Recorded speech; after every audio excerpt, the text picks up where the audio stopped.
दोस्तों, बड़ी खबर निकलकर सामने आ रही है। फिलिस्तीन का समर्थन में अमेरिका और यूरोपीय यूनियन सिटीज में जिन छात्रों ने किया था विरोध प्रदर्शन, हुई थी कार्रवाई। अब उन छात्रों को ईरान अपनाने का किया ऐलान, जीत लिया दिल। इस बीच तुर्की ने तोड़ा इजरायल के साथ व्यापार संबंध। उधर नाइजर में अमेरिकी बेस में घुसी रूसी आर्मी। यूक्रेन के राष्ट्रपति जेलेंस्की रूस की मोस्ट वांटेड लिस्ट में शामिल। लंदन में सादिक खान ने लगातार जीत कर रच दिया इतिहास। तो दोस्तों, सभी खबरें फटाफट हम आपको कम समय में आसान भाषा में एक एक करके विस्तार से बताएंगे, तो आप मेरे साथ इस वीडियो के आखिर तक बने रहिए। तो बिना टाइम लेते हुए बात करते हैं खबरों की। दोस्तों, दुनिया इस समय 3 युद्ध देख रही है: इजराइल फिलिस्तीन, रूस यूक्रेन और इजराइल ईरान। दुनिया भर में इन युद्ध के खिलाफ विरोध प्रदर्शन भी हो रहे हैं। कई देशों में कॉलेज और स्कूल के छात्र सड़कों पर उतरकर युद्ध का विरोध कर रहे हैं, लेकिन सरकार उन पर कड़े रुख अपनाती दिख रही है। अमेरिकी और यूरोप के जिन छात्रों ने फिलिस्तीन का समर्थन किया था, उन पर कार्रवाई करते हुए कॉलेज से निष्कासित कर दिया गया था। अब इन बच्चों की मदद के लिए ईरान सामने आया है। दरअसल ईरान के शाहिद बेहशती यूनिवर्सिटी के चेयरमैन महमूद अगमीरी ने घोषणा की कि फिलिस्तीन का समर्थन करने के लिए निष्कासित अमेरिकी और यूरोपीय छात्रों को स्कॉलरशिप की पेशकश की जाएगी। ईरान की तरफ से ये पेशकश अंतर्राष्ट्रीय सतह पर सुर्खियों का हिस्सा बन गई है। दरअसल यूनिवर्सिटी के अध्यक्ष महमूद अगमीरी ने कहा, हम जायूनी कार्यों का विरोध करने के लिए वेस्टर्न यूनिवर्सिटी से निकाले गए छात्र छात्राओं को स्वीकार करते हैं। उन्होंने कहा कि इस स्कॉलरशिप में फिलिस्तीनी छात्रों के लिए ट्यूशन, आवास और सहायता शामिल होगी। ईरानी राज्य मीडिया ने अमेरिकी यूनिवर्सिटीज में फिलिस्तीनी समर्थक विरोध प्रदर्शनों को बड़े पैमाने पर कवर किया है। आपको बता दें कि पिछले कई दिनों से अमेरिका और यूरोपीय देशों के यूनिवर्सिटीज में स्टूडेंट इजरायल के खिलाफ और फिलिस्तीन के समर्थन में प्रोटेस्ट कर रहा है, लेकिन वहां की सरकार हक की आवाज़ उठाने वाले इन छात्रों को गिरफ्तार कर रहे हैं। यही नहीं, उन्हें यूनिवर्सिटी से निकाला जा रहा है।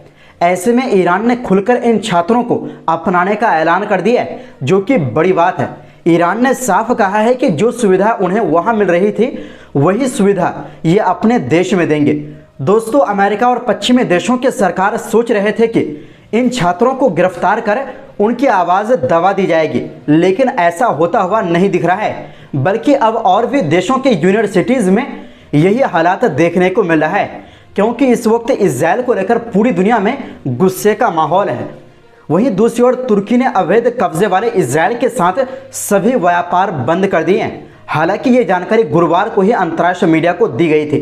उन्होंने कहा, अब कोई सामान इजरायल से तुर्की नहीं आ रहा है और ना ही जा रहा है। यानी यहाँ पर सवाल ये भी उठता है कि तुर्की ने अब पाबंदी लगाई है, मतलब इससे पहले सामानों का आना जाना जारी था। दरअसल इजरायल के विदेश मंत्री इजराइल काट्ज ने गुरुवार को तुर्की के राष्ट्रपति रजब तैयब एर्दोगान के खिलाफ एक एक्स पोस्ट किया।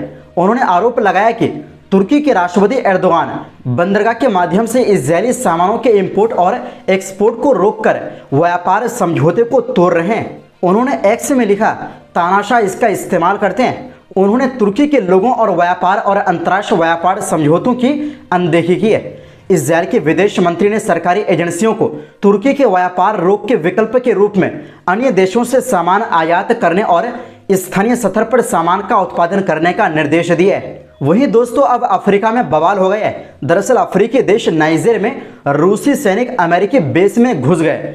नाइजर के सैन्य जुंटा ने अमेरिकी सैनिकों को देश छोड़ने का आदेश दिया। निर्देश देने के 1 महीने बाद रूसी सैनिकों को अमेरिकी बेस पर तैनात कर दिया गया है। बता दें कि नाइजर की सेना ने पिछले साल एक सैन्य तख्तापलट में सत्ता पर कब्जा कर लिया था। फिर इसी साल मार्च में अमेरिकी सैनिकों को नाइजर छोड़ने का आदेश दिया गया। अनुमान है कि वर्तमान में नाइजर में 1000 अमेरिकी सैनिक है। एक अमेरिकी अधिकारी ने नाम न छापने की शर्त पर कहा कि रूसी सैनिक अमेरिकी सैनिकों के साथ घुल मिल नहीं रहे हैं। हालांकि रूसी सेनाएं उस एयरबेस के 101 नाम के एक अलग हैंगर में तैनात है। ये बेस नाइजर में डियोरी हमानी इंटरनेशनल एयरपोर्ट के बगल में स्थित है। दोनों देशों के बीच राजनयिक और सैन्य तनाव के समय रूसी सैनिकों को अमेरिकी बेस पर तैनात किया गया है। खासकर यूक्रेन युद्ध शुरू होने के बाद रूस और अमेरिका के रिश्ते काफी खराब हो गए।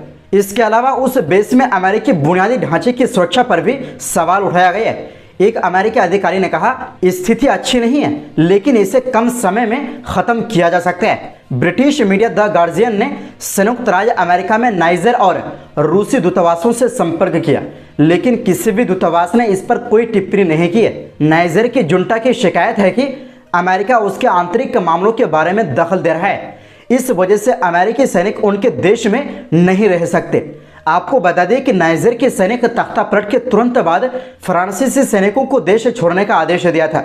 आपकी जानकारी के लिए बता दें कि अफ्रीकी देश पश्चिमी देशों से दूरी बना रहे हैं और अपनी सुरक्षा के लिए रूस जैसे देशों से दोस्ती कायम कर रहे हैं। वहीं रूसी आंतरिक मामलों के मंत्रालय ने यूक्रेनी राष्ट्रपति वोलोदिमीर ज़ेलेंस्की को अपनी मोस्ट वांटेड लिस्ट में शामिल कर लिया है।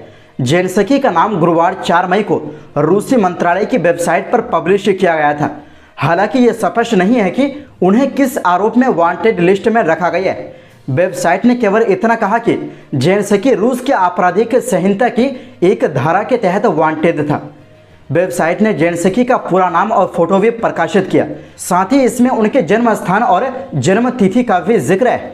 मीडिया के मुताबिक इससे पहले यूक्रेन के राष्ट्रीय सुरक्षा और रक्षा परिषद के प्रमुख ओलेग जनरल लिट्विनेंको को रूस की वांछित सूची में शामिल किया गया। एक दिन बाद राष्ट्रपति ज़ेलेंस्की को उसी सूची में जोड़ा गया। ओलेग जनरल लिट्विनेंको ने पिछले मार्च में एलेक्सी डेनिलो की जगह ली थी।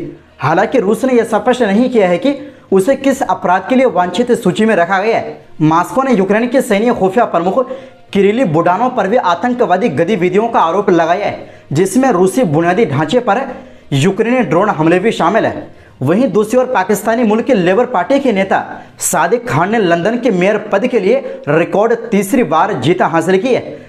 53 वर्षीय लेबर पार्टी के राजनेता और एक पूर्व मानवाधिकार वकील सादिक खान ने सिटी हॉल में तीसरी बार कंजर्वेटिव प्रतिद्वंदी की सुसान हॉल को आसानी से पराजित कर जीत हासिल की है।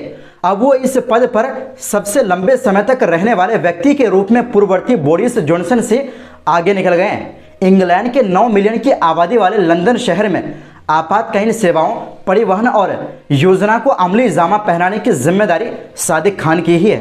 दरअसल पाकिस्तानी अप्रवासी बस चालक के बेटे सादिक खान साल 2016 में लंदन के पहले मुस्लिम मेयर चुने गए थे। उसके बाद साल 2021 के चुनाव में उन्होंने कंजर्वेटिव उम्मीदवार शॉन बेली को हराकर दूसरी जीत हासिल की थी। अब 2024 के लंदन मेयर चुनाव में उन्होंने कंजर्वेटिव उम्मीदवार सुसान हॉल को पराजित कर जीत की हैट्रिक लगाई है। लेबर पार्टी के केन विलिंगस्टोन और जॉनसन के बाद वो लंदन के ऐसे तीसरे मेयर हैं जो अपने पूर्ववर्ती का अनुसरण करते हुए वो इस साल के अंत में होने वाले आम चुनाव में प्रधानमंत्री पद के दौर में शामिल हो सकते हैं। तो दोस्तों, इस पूरी रिपोर्ट के बारे में आपकी क्या राय है? अपनी राय कमेंट बॉक्स में ज़रूर दें। इस वीडियो में बस इतना ही।